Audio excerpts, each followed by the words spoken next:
हमारे विद्यालय के YouTube चैनल सिद्धार्थ स्कूल मुंडा पर आपका अभिनंदन स्वागत।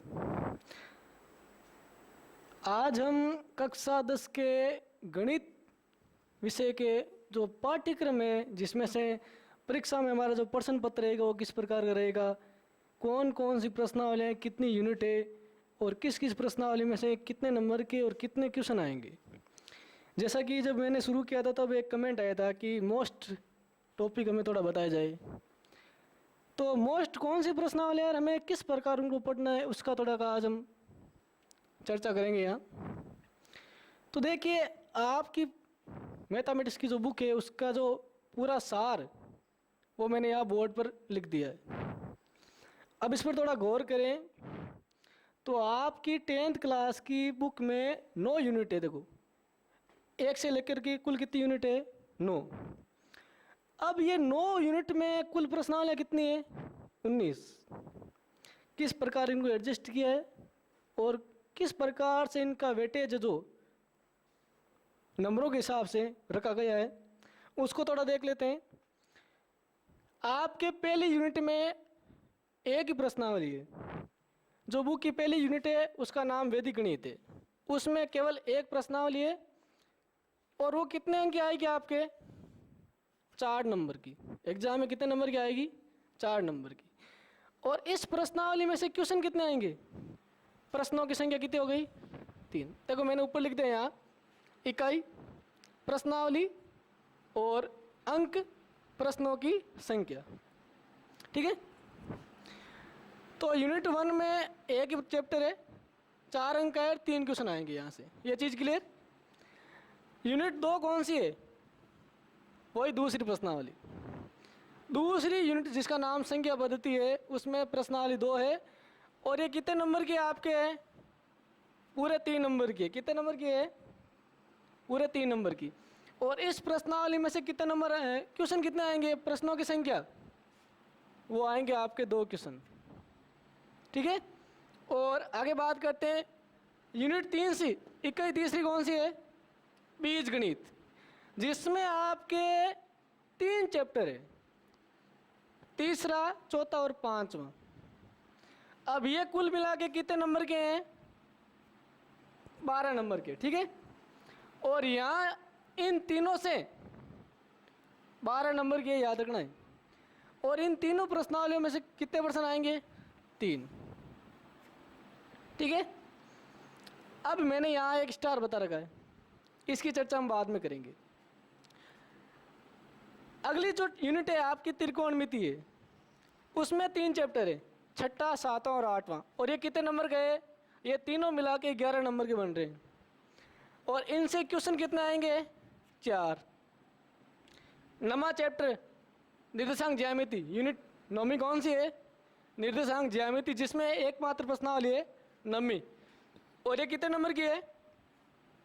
6 नंबर की। कितने नंबर की है? 6 नंबर की। और ये यहाँ से एकमात्र क्वेश्चन आएगा जो कितने नंबर का होगा? 6 नंबर का। अगले यूनिट की बात करें, 6ठी यूनिट आपकी ज्यामिति है, जिसमें सबसे ज़्यादा प्रश्नावलियाँ 5 प्रश्नावलियाँ शामिल है। कितनी है? 5।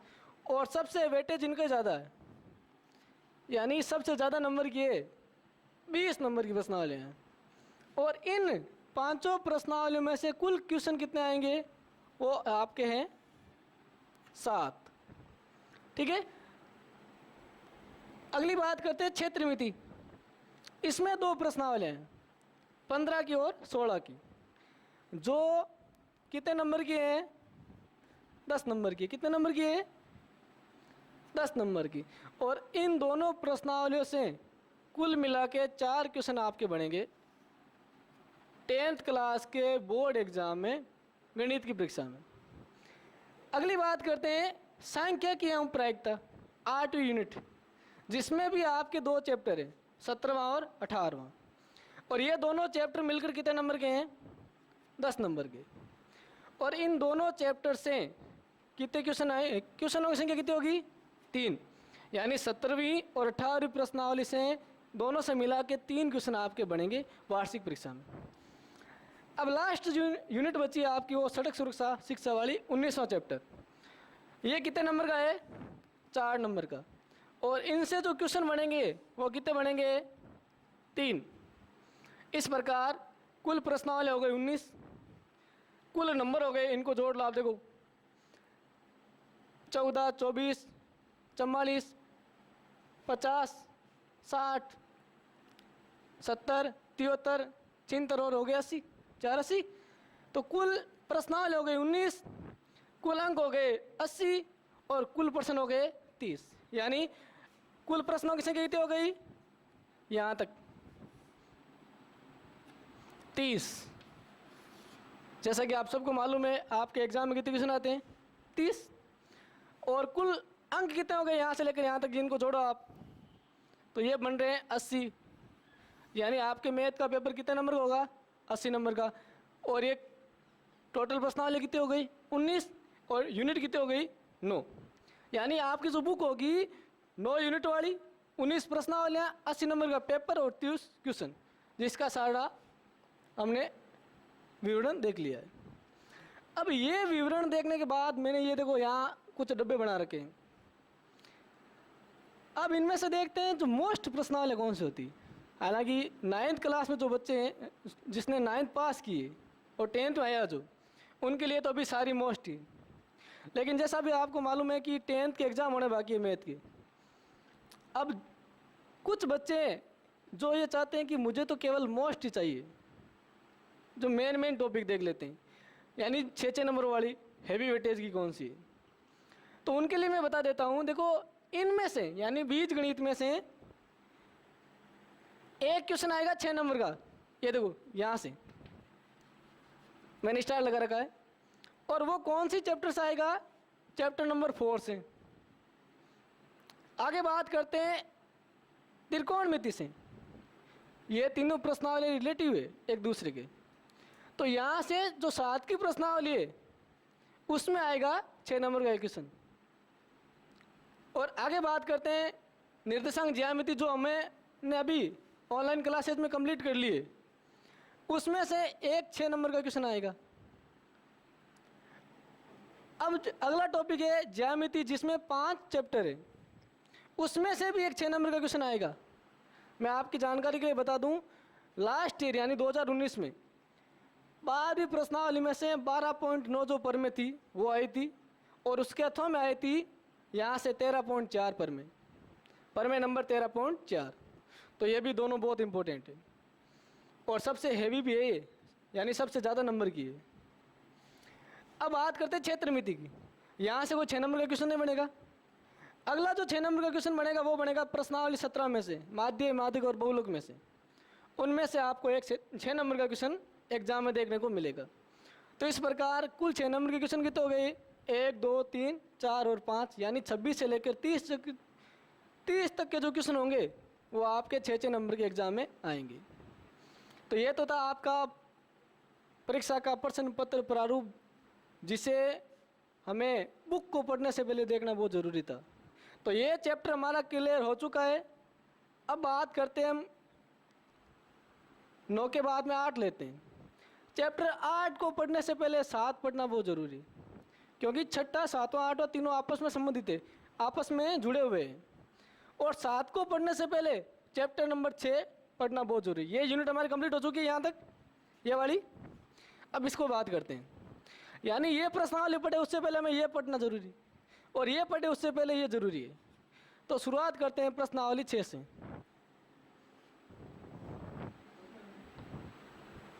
प्रश्नावली 6 में क्या है और किस प्रकार इसको पढ़ना है, इस प्रश्नावली को आपको बहुत ही अच्छे से समझना है, क्योंकि त्रिकोणमिति की शुरुआत होने जा रही है यहाँ से, और बहुत इजी टॉपिक है।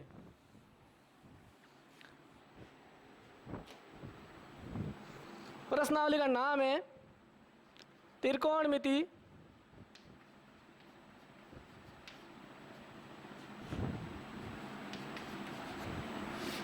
अनुपात, यानी त्रिकोणमिति के जो अनुपात है वो हमें पढ़ना है। चैप्टर कौन सा है? चैप्टर नंबर 6, ठीक है। अब यहाँ से छोटा क्वेश्चन आएगा 1 नंबर का। अब ये टॉपिक आपको पढ़ने से पहले आपको एक टेबल जिसे याद कैसे करना है वो मैं बता देता हूँ आपको। उस तरीके से आपको याद रखना है, क्योंकि इस पूरी प्रश्नावली में से जो भी क्वेश्चन बनेगा वो सारा का सारा इस टेबल पर टिका हुआ होगा। यानी त्रिकोणमिति अनुपात की जो सारणी होगी उसके बिना इस प्रश्नावली में कोई भी क्वेश्चन हल करना संभव नहीं होगा। तो यहाँ मैं ले लेता हूँ कोण और इधर लिख देता हूँ त्रिकोणमिति अनुपात। एक तरफ तो मैंने कोण ले लिया और इधर क्या लेता हूँ, त्रिकोणमिति अनुपात। अब ये शब्द क्या होता है त्रिकोणमिति अनुपात? त्रिकोणमिति में हमें 6 फंक्शन पढ़ने होते हैं, साइन, कोस, टेन, कोट, सेक और कोसेक। और इन 6 का हमें मान याद रखना होगा, जो इस टेबल के माध्यम से हम बड़े आराम से याद कर सकते हैं।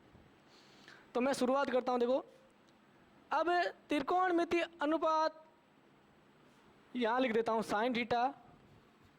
6 होते हैं, sine, cos theta, tan theta, cot theta, sec theta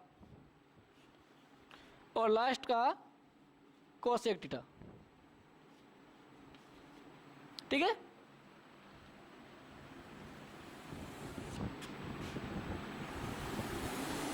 देखो, टेबल को समझना है, रटना नहीं है। याद कैसे करते हैं इसको?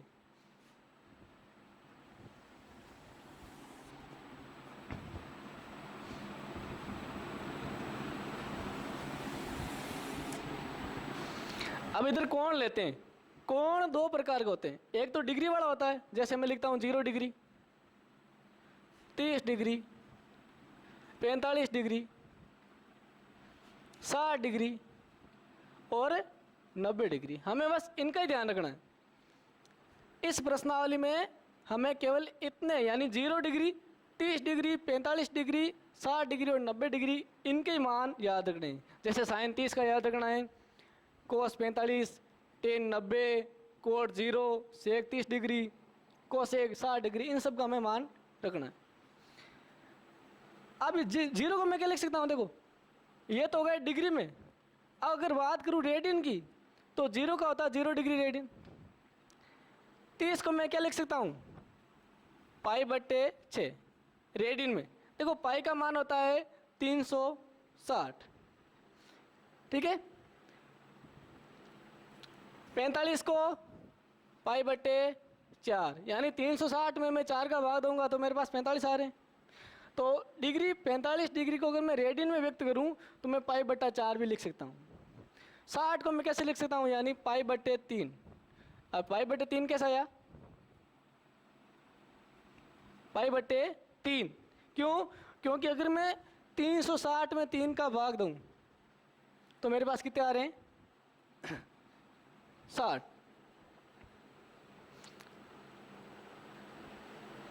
ये सॉरी, पाई का मान होता है 180 डिग्री। कितना होता है? 180 डिग्री। पाई का मान कितना होता है? 360 नहीं होता है, 180 डिग्री होता है।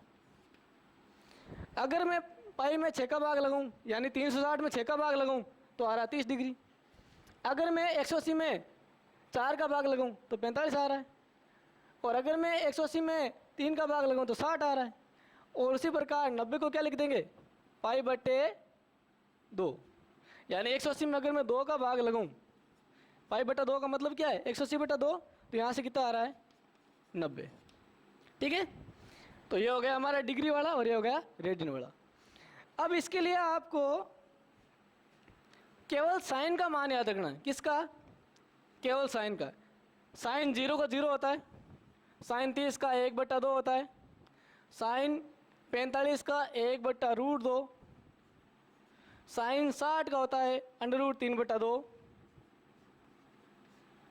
और साइन 90 का होता है 1। ये आपको 5 याद रखने केवल साइन के। साइन 0 का 0 डिग्री, साइन 30 का होता है 1/2, 45 का 1/√2, 60 का √3/2 और 90 का होता है 1। ये याद कर लिया बस, समझो पूरी टेबल याद हो गई। ठीक है, अब कोस का कैसे लिखेंगे, यहाँ से स्टार्ट करेंगे। जो 90 का होगा वो हो जाएगा 0 का, उल्टा लिखना बस। ये हो जाएगा कोस 30 का मान होगा वही जो साइन 60 का हो रहा है, तो √3/2। कोस 45 का वही मान होगा है जो साइन 45 का होता है, 1/√2। कोस 60 का वो मान होगा जो साइन 30 का होगा। उल्टा लिख रहा हूँ, देखो यहाँ से ये लिख दिया, यहाँ ये यहाँ लिख दिया, ये तो सेम नीचे आ गया और ये इधर जाएगा 1/√2 और ये 1/2 और ये हो जाएगा 0। यानी जो कोस 90 का मान होगा वो किसके बराबर होगा, साइन 0 के। यानी कोस 90 डिग्री और साइन 0 डिग्री आपस में क्या होते हैं, बराबर होते हैं। टेन, अब बात करते हैं टेन थीटा की। टेन थीटा का फॉर्मूला होता है साइन बटा कोस, यानी साइन थीटा बटा कोस थीटा।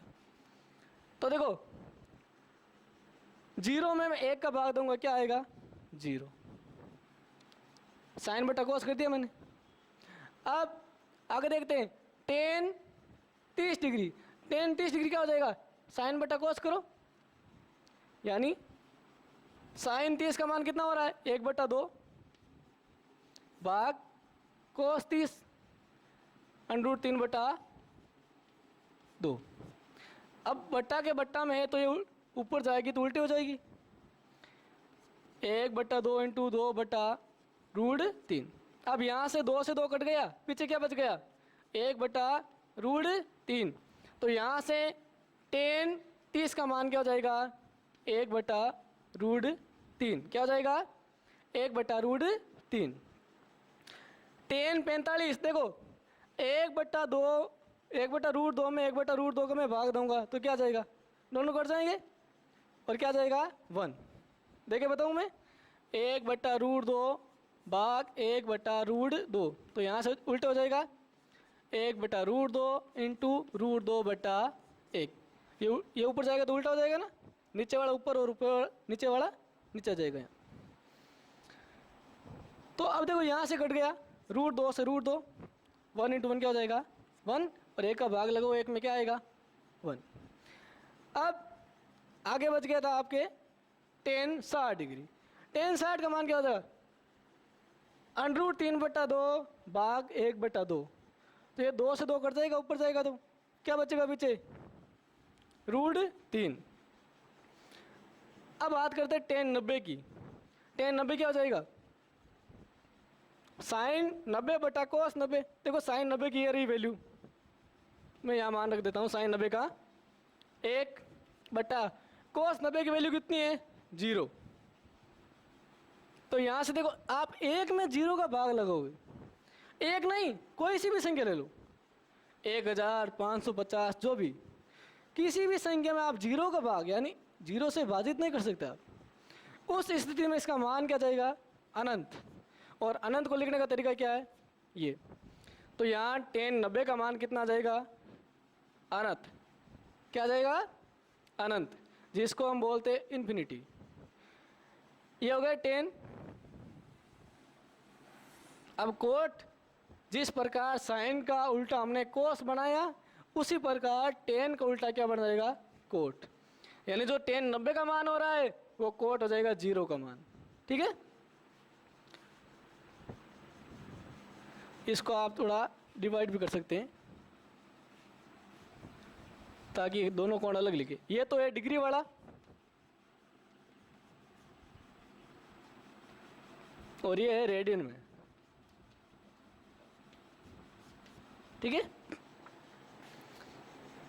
तो जो 90 का हो रहा है कोट, टेन 90 का वो हो जाएगा कोट 0 का। तो इसको उल्टा लिख दूं मैं, कोट 0 का मान अनंत, कोट 30 का मान √3, कोट 45 का 1, कोट 60 का 1/√3 और कोट 90 का हो जाएगा जो टेन 0 का है। अब सेक क्या होता है, सेक होता है कोस का उल्टा। किसका उल्टा, यानी सेक थीटा होता है आपके, सेक थीटा का मतलब होता है 1/cos। क्या होता है? 1/cos।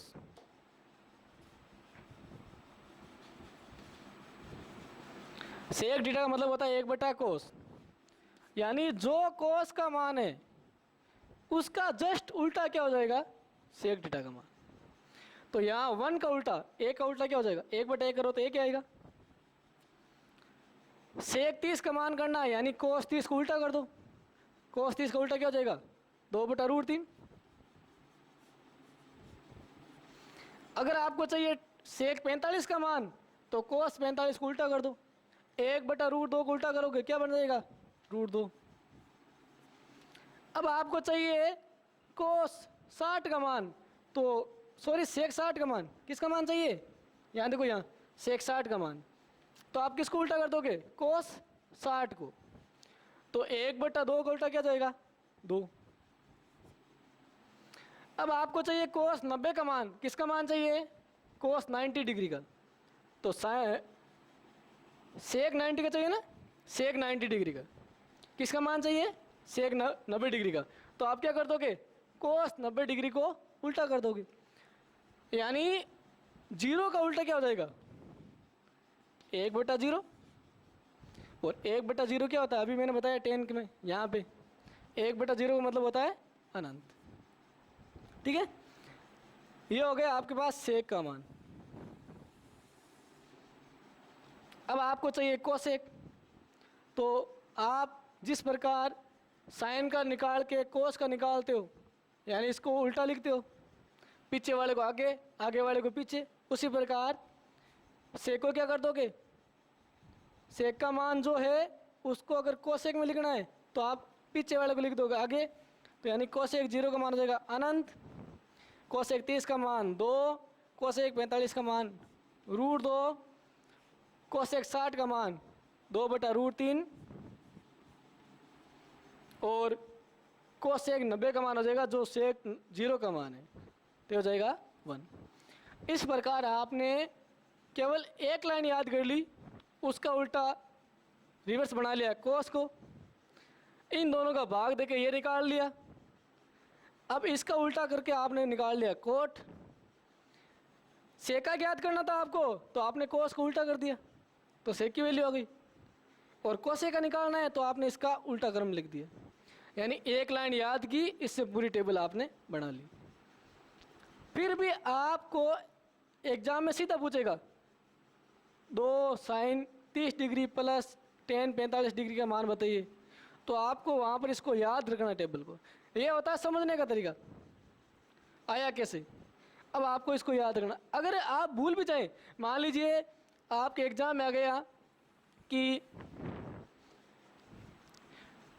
tan 45 का मान बताइए, और होता है एक होता है ना, आप भूल गए एक कैसे हो रहा है, फिर आपने याद किया कि साइन 45 का मान 1/2 होता है, और कोस का 45 का मान भी 1/2 होता है, और tan का फॉर्मूला होता है साइन बटा कोस। तो यहाँ से आप भाग दे लोगे, साइन बटा कोस कर लोगे, साइन की वैल्यू बटा ये कोस की वैल्यू, भाग में है तो ऊपर जाएगी, ये बन जाएगी 1/√2 इंटू √2/1। अब यहाँ से ये √2 से √2 कट गया, 1 इंटू क्या हो गया? 1/1, यानी 1/1 का मतलब 1। तो यहाँ से tan 45 का मान कितना गया? 1। तो ऐसे आप निकाल सकते हो। और जहाँ तक संभव हो सके आप थोड़े इसको, मेन में तो साइन को, tan को और सेक को याद कर लो। किसको? साइन वाली वैल्यू को, tan वाली वैल्यू को, और सेक वाली वैल्यू को। ये तीनों याद हो गई, इसका मतलब इनका उल्टा क्रम हो जाएगा कोस, कोट और कोसेक। अब चलते हैं क्वेश्चन की तरफ। इस प्रश्नावली में से जितने इजी क्वेश्चन आ रहे हैं ना, बड़े इंटरेस्टिंग क्वेश्चन है, यानी सीधी सीधी आपको वैल्यू रखनी है। जो भी आपको पूछेगा, जैसे tan 45 सेक कोट जो भी पूछेगा आपको 90 60 30 0, तो सीधा सीधा आपको उसमें वैल्यू रखनी है और उसका मान निकालना है।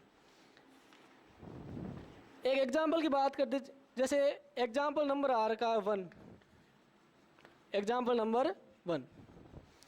एग्जाम्पल नंबर 1 में आपको पूछा है 10 स्क्वायर 60 डिग्री प्लस 3 कोस स्क्वायर 30 डिग्री का मान बताइए, या का मान ज्ञात कीजिए। मान लीजिए एक नंबर का क्वेश्चन ऐसा ही आता है, तो आपको क्या करना है, यहाँ से आप देखो ये पूछा 10 60 का, 10 60 की वैल्यू आपको याद होनी चाहिए। आगे आ रही है कोस 30, तो कोस 30 की वैल्यू आपको उस जो अभी टेबल बनाई उससे आपको याद होनी चाहिए। तो सबसे पहले 10 60 है, तो आप 10 60 की वैल्यू बताइए कितनी होती है, √3।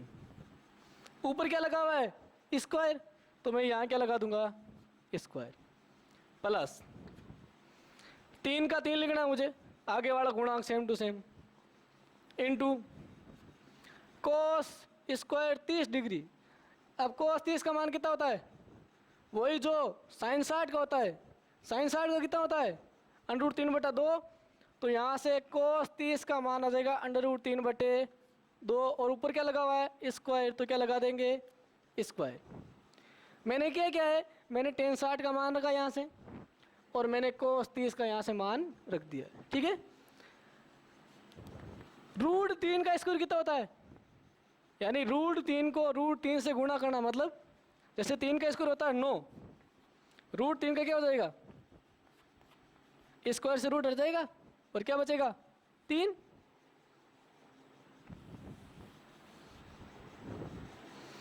प्लस 3, इसको तो रहने दो एक बार, √3 का स्क्वायर क्या हो जाएगा, अभी बताया 3 हो रहा है, और 2 का स्क्वायर क्या हो जाएगा 4। 3 प्लस 3 3 9/4, देखो यहाँ बट्टा में 1 लगा दूँ कोई फर्क पड़ेगा। अब इसका ले से कितना गया 4, 1 का भाग देखो आप इसको हल करो, 4 4 × 3 प्लस 9, 12 प्लस 9/4, यानी ये हो गया आपके 21/4। तो यानी इसका वैल्यू कितना आ गया आपके पास 21/4। एक और एग्जांपल देखते हैं, दूसरा एग्जांपल सेम इसी प्रकार है, साइन 60 और कोस 30 का मान रखना है, अगले वाले पद में साइन 30 और कोस 60 का मान रखना है। तीसरे क्वेश्चन एग्जांपल नंबर 3 भी आप कर सकते हो, सीधा सीधा मान रखना है इसमें। और एग्जांपल नंबर 4 लेते हैं हम, फिर बात करेंगे प्रश्नों की। एक एग्जांपल 4 जिसमें संयुग्मी से गुणा करना है, वो थोड़ा मैं बता देता हूँ, बड़ा इंटरेस्टिंग है। अगर आएगा तो 2 नंबर का आएगा, कम से कम 2-3 नंबर का।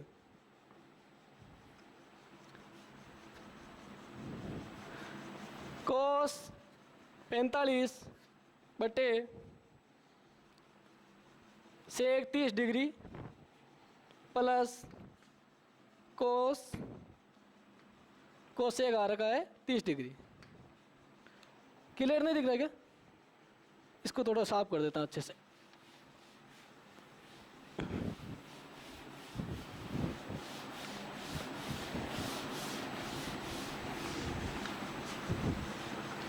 क्वेश्चन में वापस लिख देता हूँ, एग्जाम्पल नंबर 4 है, कोस 45 डिग्री बट्टा सेक 30 प्लस कोसेक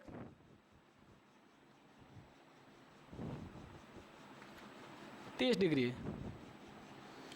इसका मान आपको ज्ञात करना है, ठीक है।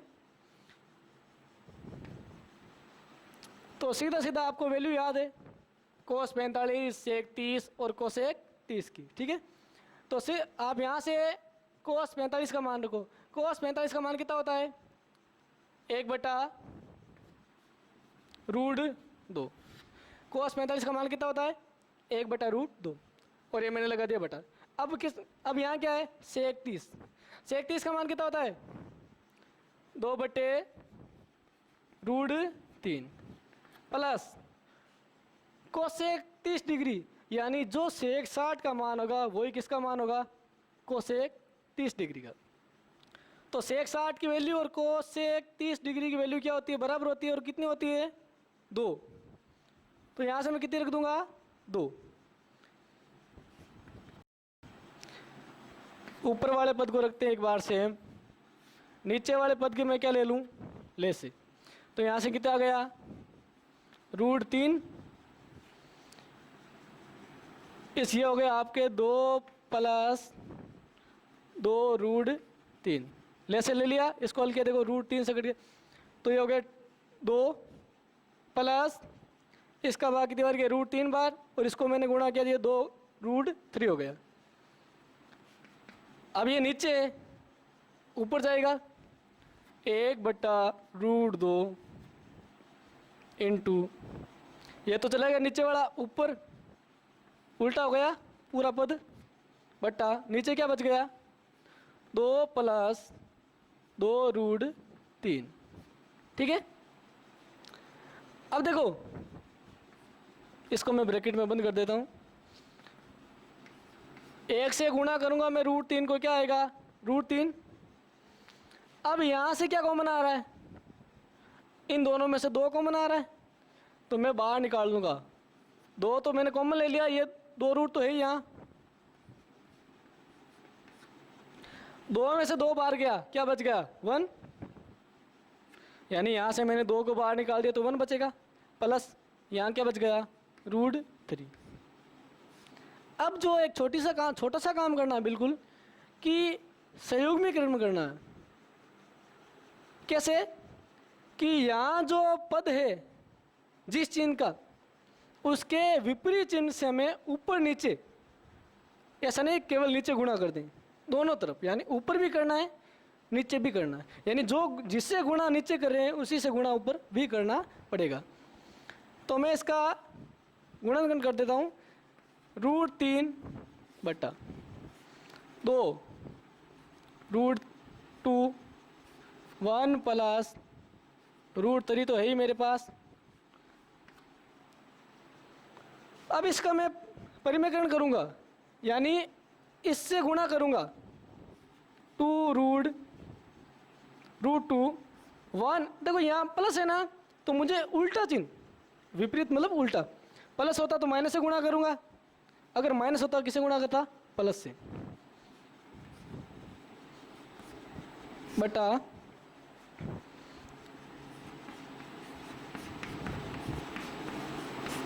सेम से क्या ऊपर किया तो नीचे भी करना पड़ेगा। अब देखो √3 × √2 कितने हो गए, √6, 1 - √3 बटा, ये देखो इससे गुणा किया, √2 को √2 से गुणा किया, हो गया 2, और 2 को 2 से गुणा कर दिया, देखो ये दोनों गुणा होके बन जाएंगे 2, और वो 2 इससे गुणा होके कितना बन जाएगा, 4, और अंदर क्या बच गया, 1 + √3 और 1 - √3। देखो ये बड़ा इंटरेस्टिंग क्वेश्चन है, इसमें इनकी वैल्यू का भी प्रयोग हो रहा है और साथ में 2 नई चीज़ें, परिमेयकरण भी हो रहा है, और यहाँ एक समीका भी लग रही है, a + b a - b। देखो ये पद बन रही है, यहाँ कौन सा पद बन रहा है, a + b a - b, तो बिल्कुल लगा सकते हैं हम। यहाँ देखो ये ऊपर तो गया √6 1 - 3 √, और नीचे आपके बन जाएगा देखो 4, a² - b² बन रहा है ना, a + b a - b, तो a² - b² मतलब a का स्क्वायर माइनस √3 का स्क्वायर। तो ये देखो √6 ऊपर वाला पद सेम टू सेम लिख देता हूँ यहाँ से, 1 - √3 बटा, a का स्क्वायर क्या होता है, 1, बाहर तो 4 ही, माइनस √3 का स्क्वायर 3, तो यहाँ से ऊपर वाला पद सेम टू सेम, √6 1 - √3 बटा, देखो 3 में से 1 गया, 2 किसके बचेंगे? माइनस के, और माइनस के 2 को गुणा करूँगा 4 से, माइनस का 8। हालांकि आपकी जो बुक में आंसर आ रहा है, इसको मैं यहाँ से यहाँ कर देता हूँ, यानी यहाँ आपने स्क्रॉल किया तो आपके पास ये मैं ऊपर लिख देता हूँ यहाँ पर √6 1 माइनस √3 बटे माइनस के 8। ये नीचे वाला पद है ना, शायद यहाँ दिखाई नहीं देता आपको, यहाँ लिख देता हूँ मैं ऊपर, इसको मैंने यहाँ लिख दिया, ठीक है। आपके आंसर आ रखा यहाँ, यहीं तक छोड़ रखा है, लेकिन हम इसका पूरा आंसर निकालते हैं। माइनस में इसको प्लस में लाना है, क्या कर सकते हैं आप? देखो यहाँ से माइनस कॉमन ले सकता हूँ मैं, तो माइनस को मैंने बाहर निकाल दिया, √6 ये हो गया। जैसे ही मैंने यहाँ से माइनस कॉमन लिया तो ये तो बन गई प्लस की, और ये किसका बन गया? माइनस का। देखो √3 माइनस का 1 बट्टा माइनस के 8। अब आपको यकीन नहीं हो रहा कि मैंने जो काम किया वो सत्य है या असत्य, तो आप जांच भी कर सकते हो। जांच कैसे करोगे कि इसको वापस अंदर गुणा करवा दो, माइनस प्लस के √3 से गुणा होगा, क्या आ जाएगा? माइनस का √3 आ रहा है बिल्कुल। ये -1 से गुणा होगा, माइनस इंटू माइनस हो गया प्लस, और ये हो गया 1, तो ये प्लस का 1 आ रहा है यहाँ से। अब ये देखो ये माइनस से माइनस तो कट गया, और ये आ गया आपका सबसे लास्ट आंसर √3 - 1 बट्टा 8। ये फाइनल आंसर हो गया आपका इस आंसर एग्जाम्पल का, ठीक है। तो आएगा तो 1 नंबर में नहीं आएगा, थोड़ा बड़ा आएगा 3 नंबर में, दोनों, ठीक है। तो अब आगे हम बात करेंगे प्रश्नावली 6.1 की अगले वीडियो में।